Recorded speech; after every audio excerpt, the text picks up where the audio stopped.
Welcome, everyone, to a March Madness post-game chat. I'm Andy Katz, pleased to be joined by Ochai Agbaji from Kansas. 23 points and a 58-57 road win to open the Big 12 at Texas Tech. This game came down to the last possession. Ochai, how'd you guys get it done? We always know, coming in here, it's going to be a long game. We got to stick together.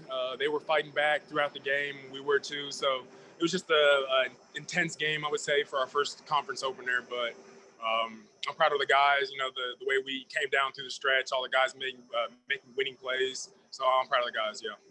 You guys did a great job of responding every time they responded, and no better one than that inbounds play. If you can, just take me through the manner in which that was converted, because we've seen that so many times in college basketball where it's not the first option. A lot of times it's the second one. Patient by, I think Marcus Garrett was the inbounder, but it's patience by that inbounder to make sure he waits for the correct player who's open for the pass.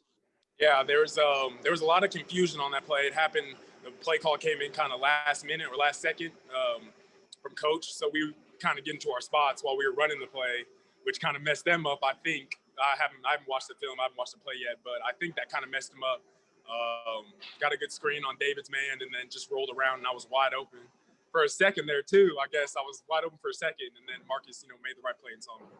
So, just let me ask you, you've played obviously for quite a while now. How often do you think that's true, that it's not the first option? And that was, I think, for McCormick, maybe for a lob dunk, but it's the second one. Yeah.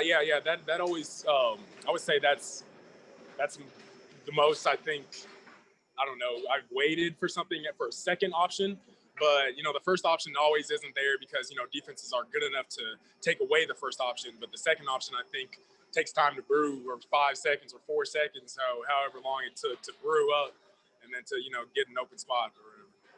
So it's been a crazy season for everyone so far, but even for you guys, how much has this team grown since that opener against Gonzaga, which is, believe it or not, almost a month ago now?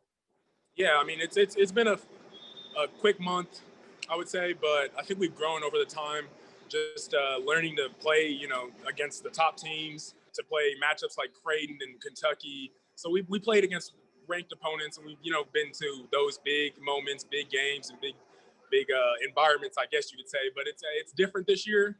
But I still think we're learning. Our first road test was today, and I think we did pretty good.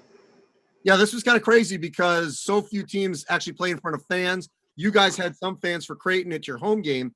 What was it like to deal with sort of a modified road game, if you will? It wasn't traditional that you normally would see in the Big 12, whether you guys have it at home at Fog Allen or certainly now on the road in Lubbock. It was electric here. They had their fans, coming after us. So it's always fun playing on the road. Being in an intense game like that, where the crowd's in it also, even though if there's not full capacity, it was still loud in here.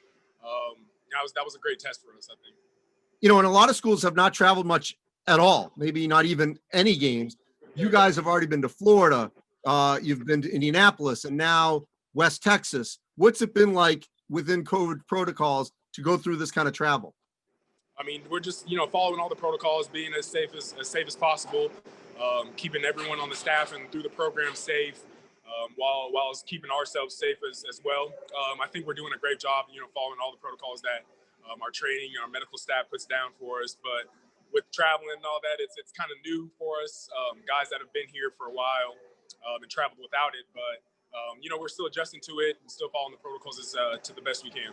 And lastly, Ochai, I have to ask you this because I've asked a lot of different of your peers of, the fact that so many fellow college students are not able to do anything, let alone just sort of be in their rooms. You guys are able to do this. And I know you're making a lot of sacrifices. You've been there a long time, can't go home.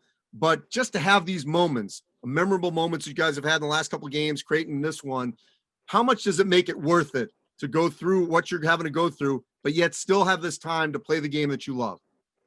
I would say this is what I've waited for. This is this opportunity and this chance to be able to play the game that I love every single day. I think just thinking about that goes a long way, as when you feel bored in the room, or you haven't seen your family in a while. But this is why I play basketball, for the love of it. So that's what I think when I go through times like that. Well, I appreciate it. Great game, 23 points in the 58-57 Kansas win over Texas Tech. The Jayhawks, they're not going anywhere. They're going to be right there to compete for the Big 12 title and a Final Four berth. Appreciate it. Thank you. Thank you. Thanks for having me.